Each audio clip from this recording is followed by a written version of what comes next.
I've stood in front of a camera my entire life. I've played killers, cops, cowboys who never flinched.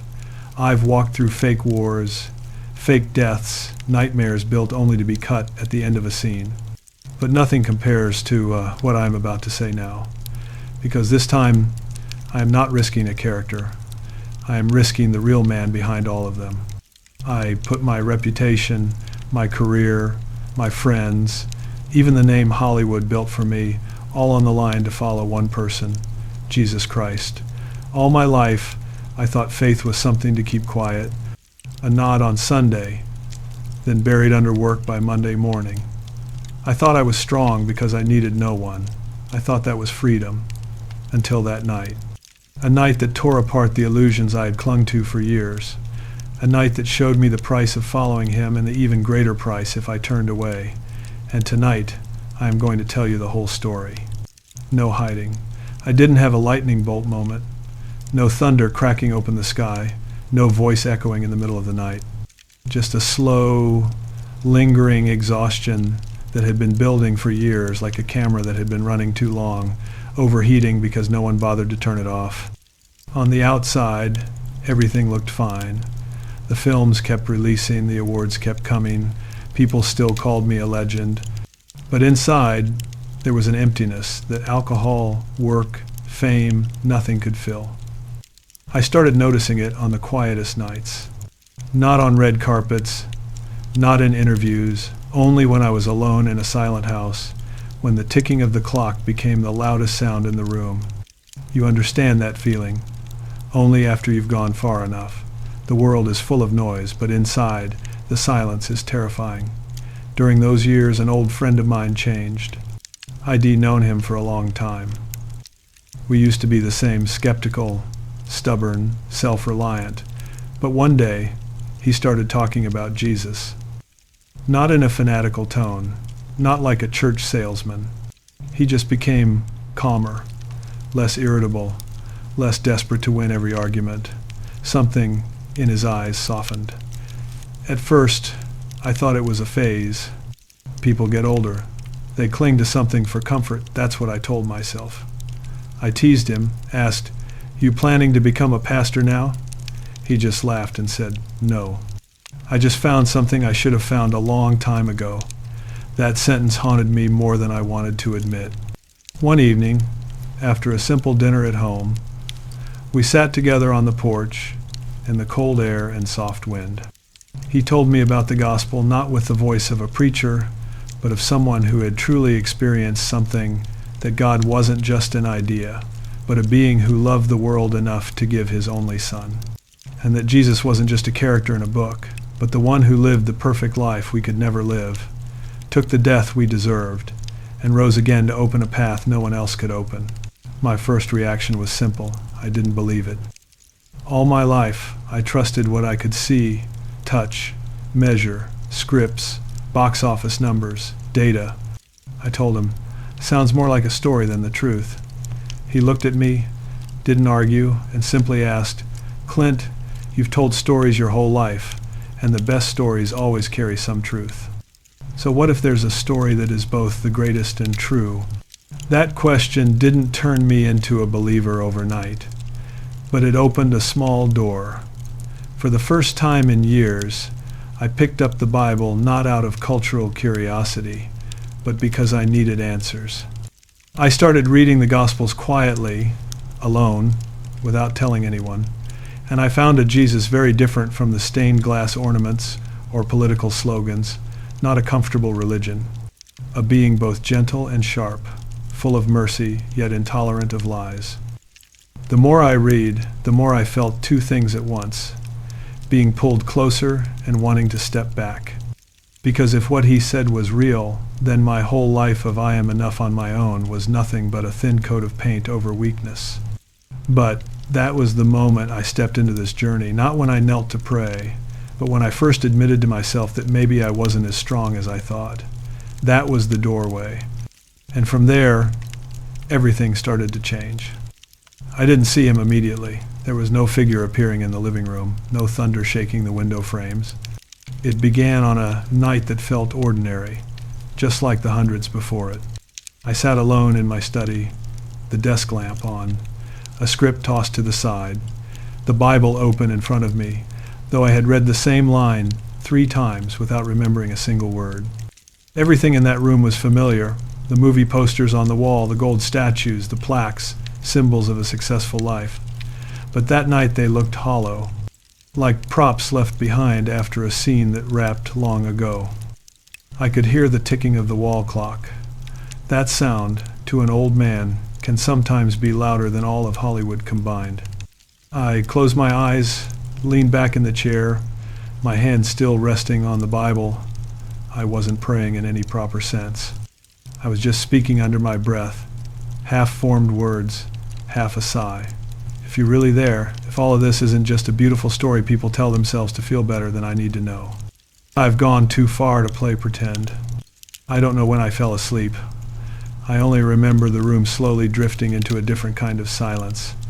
Not the lonely silence I knew so well, but a thick, almost tangible stillness, as if the air itself had changed. Not colder, not warmer, just heavier, in a way that made you want to kneel, not run. When I opened my eyes, the light in the room wasn't the same.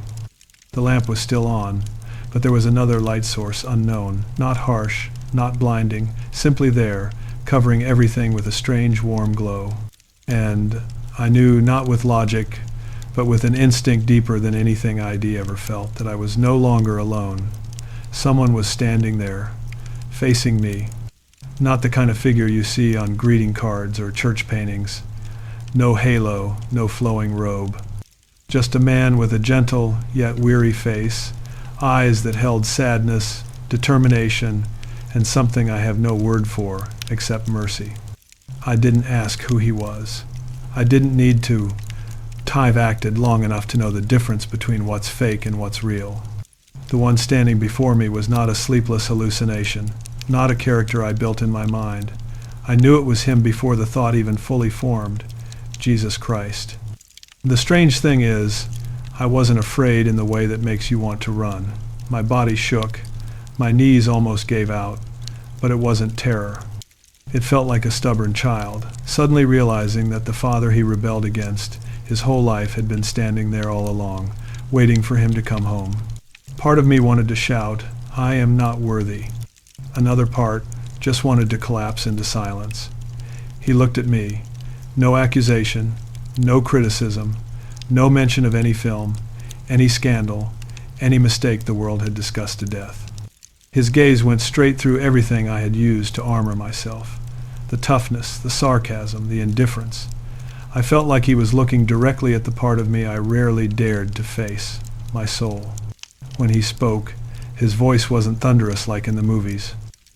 It was low, steady, close, so close I felt like I could reach out and touch it. He said only one simple sentence. No complex theology, no long sermon. "Clint, you've stood alone long enough." That was all. Nothing more. But in those 4 or 5 words, there was a weight that made every line I had ever delivered on screen feel empty. I understood this wasn't just another scene. There was no director off camera, no second take. This was real. And I was standing before the one I had been reading about for weeks, never imagining I would actually meet him. And that was the moment I knew. My old life, no matter how bright it looked from the outside, could not continue unchanged after tonight. He didn't step closer. He didn't look away from me either.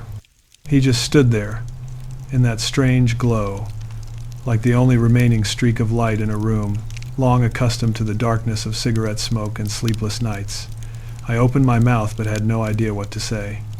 Apologize. Justify myself. Or pretend this was only a dream.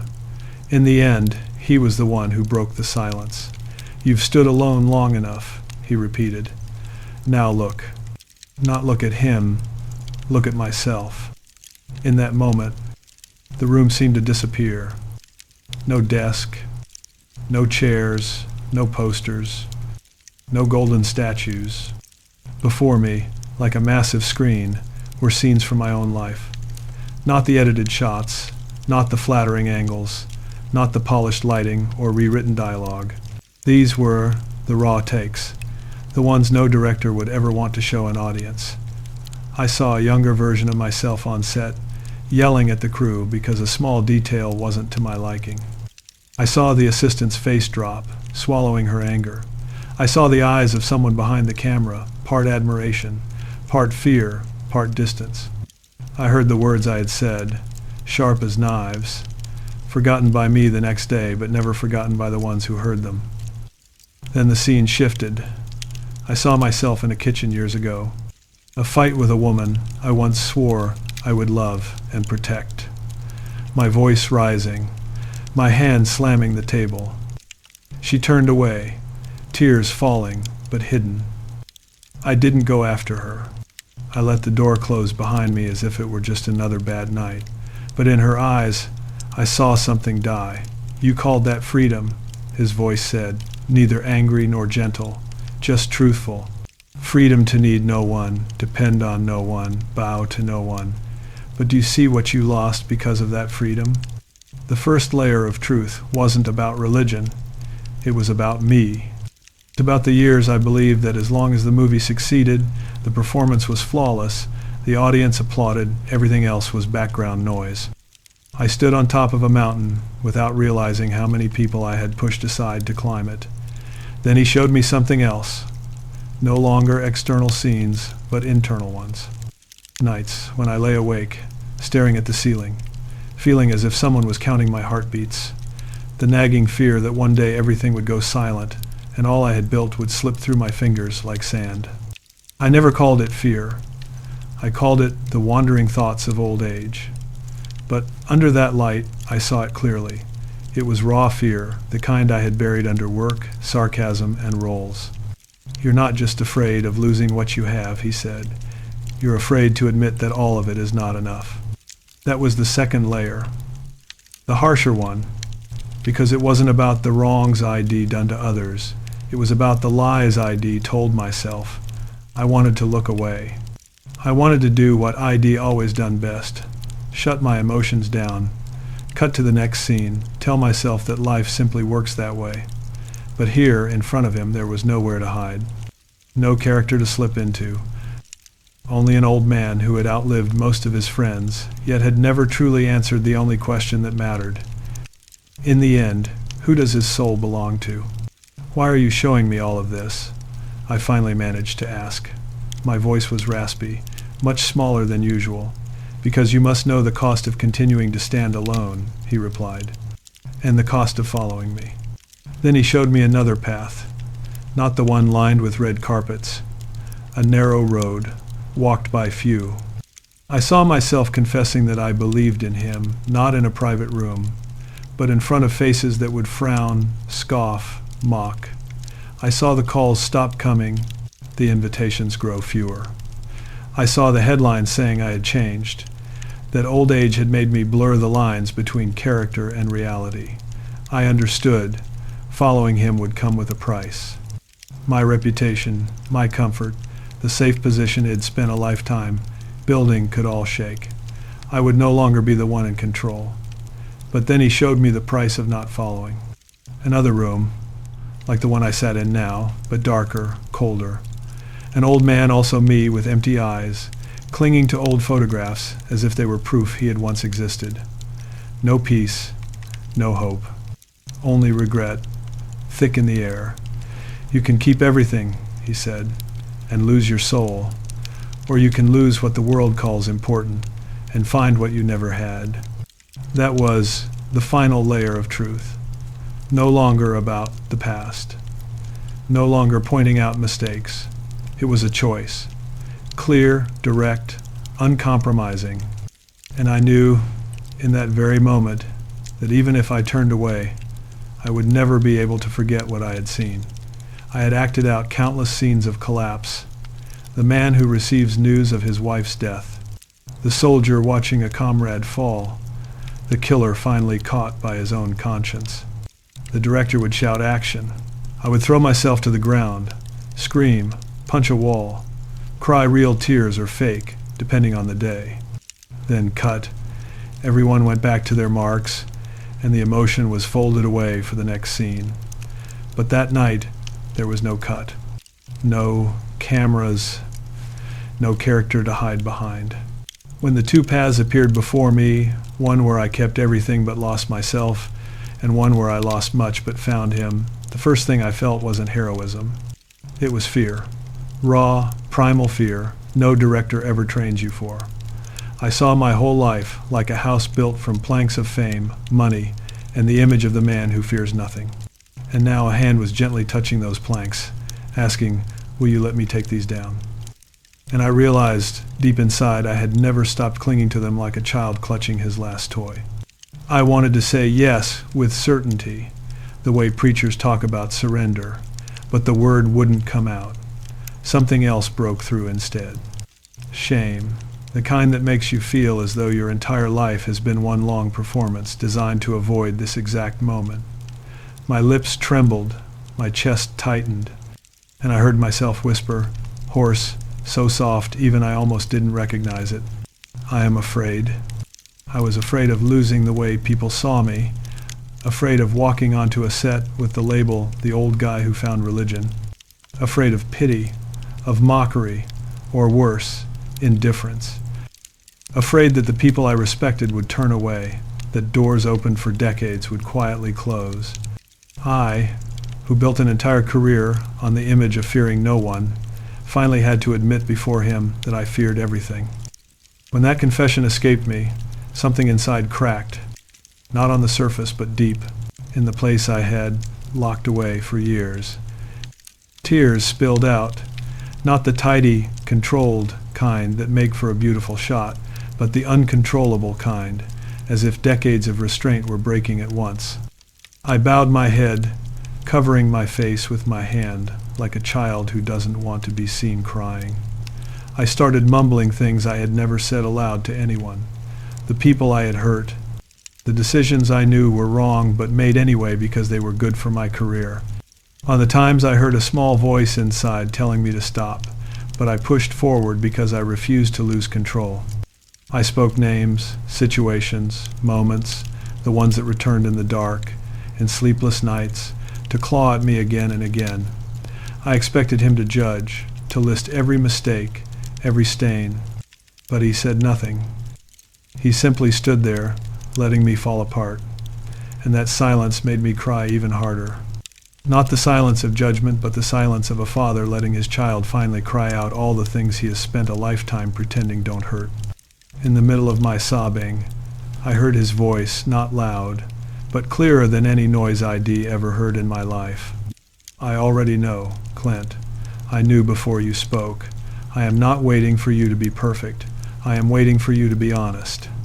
And that sentence felt like a knife in a hand at the same time. It cut through the final illusion that I could save myself by trying harder, acting better, living morally. And at the same time, it pulled me back from a cliff I could never climb out of on my own. I understood in a way words can't fully capture that this wasn't a negotiation. I wasn't bringing him a polished resume to earn his approval.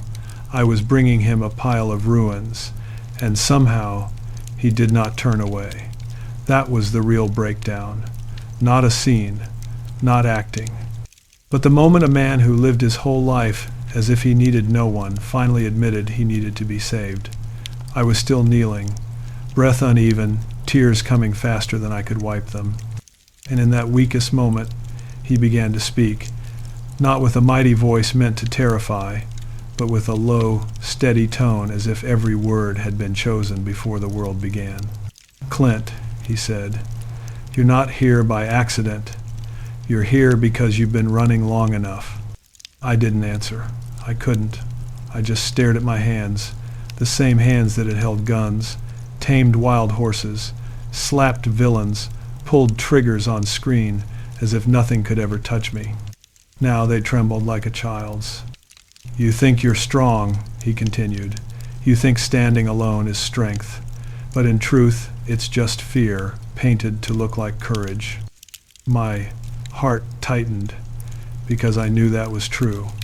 For years, I had done everything to avoid weakness. Work until exhaustion. Let no one close. maintain the image of a steel man, even as the inside was falling apart. He saw through all of it. "You loved your work more than people," he said, not accusing, just stating a line from a file. "You chose silence instead of forgiveness. You let pride write chapters that should have been written with mercy." Each sentence struck me, but strangely it didn't hurt the way I expected. It felt like pulling a shard of glass from the skin, painful but freeing. Then he raised his hand not to lift me, but to point at me. "But the lesson isn't your past," he said. "The lesson is what I am willing to do with it." I looked up.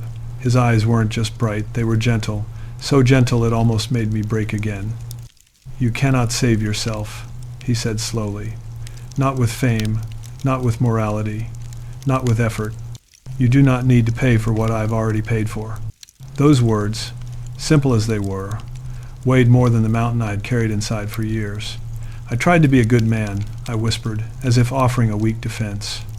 "No one is good enough," he replied, "not to belittle me, but to free me. The only thing I want from you is the truth, not perfection." And I felt deeply, without needing explanation, that he was opening a door, not a door into religion, a door into a different kind of life. A life where I didn't have to prove strength, didn't have to wear masks, didn't have to run from myself. "Clint," he said, "your lesson is love, not emotion, not politeness, but the kind of love that forgives, endures, humbles itself to save others." His voice softened, almost a whisper. "And the second lesson, true courage is stepping forward when you know you will lose something." I looked into his eyes and understood.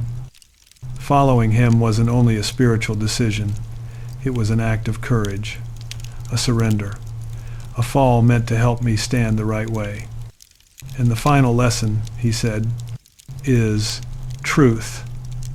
Not the truth movies create, the truth that sets you free." Then he said the sentence that tightened my throat, a sentence I never knew I needed until that moment. "I did not come to make your life easier, Clint. I came to make your soul alive." I don't know how long I stayed on my knees. In moments like that, time doesn't move in seconds, it moves in breaths. When I finally lifted my head, the light around him was no longer as radiant. It had softened, gentler, like the slow arrival of a dawn. And in that softness, I realized something I had never truly believed in my whole life. I had changed. Not the dramatic kind of change, not the kind where someone walks on stage declaring they've found the meaning of life. No, my change was quieter, like the sound of curtains being drawn in a dark room. You don't see the sun immediately, but you know the light is finding its way in. And once it does, there's no going back to complete darkness. I touched my chest, the place that for years held only worry, fear, and a hollowness I covered with work. But now, in that quiet room, I felt something else. Not excitement, not emotional high, just peace. A peace no drink, no money, no fame, no applause could ever offer. "I'm afraid of changing," I said, unsure whether I was speaking to him or confessing to myself. "You already have," he answered, his voice as gentle as the wind. And I understood. Change didn't happen when I decided to be a better man. Change happened when I let go of the old self I had been clinging to, like a worn-out suit of armor. When I let him see me, truly see me, without characters, without legend, without the coat of steel man paint. The light in the room slowly withdrew, not disappearing suddenly, but dissolving into the air like smoke, leaving behind a space that wasn't frightening at all. I looked around. The room was back to normal. The old wooden desk, the cold coffee, the scattered scripts. But I was no longer the man who had been sitting there an hour earlier. I stood, walked slowly to the window, and pulled the curtain aside. Outside, the sky was beginning to change color. A thin pink streak stretched across the horizon. I had seen hundreds of sunrises in my life, on sets, on mountains, in deserts, but none had ever looked like this one. I placed my hand on the window frame, feeling the cold of the metal, and I knew I couldn't live the way I had before. I couldn't keep pretending I was strong enough to stand alone. I couldn't keep running from the truth just because it was inconvenient for my image. I couldn't keep believing applause was the measure of a man's worth. I whispered not a perfect prayer, not a hymn, just a simple sentence that had taken me a lifetime to say, "He'll go with you." When I turned back, the strange light was gone. But I didn't feel abandoned. On the contrary, for the first time in many years, I didn't feel alone. I walked out of the room, and every step felt lighter, as if the floor no longer resisted the weight I carried. I didn't know what the future would look like. I didn't know what people would think. I didn't know what I might lose, or what I would have to face, but I knew one simple thing. For the first time in a long time, I was walking in the right direction, and that is the real transformation. No spectacle, no noisy miracle, just an old heart finally willing to open. There is a kind of silence you only hear when you've lived long enough, not the silence of loneliness, not the silence of fear, but the silence of truth, a truth no longer drowned by the noise of the world. After that night, I began to hear that silence, and it followed me in the morning as I made coffee. It sat beside me during long afternoons, without shoot schedules, without whirring cameras. It appeared in the smallest moments, sunlight on my hand, wind passing through a window, to the early bird song. And in those moments, I knew I was no longer seeing the world with the same eyes. Meeting him didn't make me a saint. It didn't make my life easier. Hollywood was still Hollywood. People still had shadows. My heart still had them too. But something had changed. I no longer had to pretend I was strong while breaking inside. I no longer needed to paint a perfect portrait for others to admire.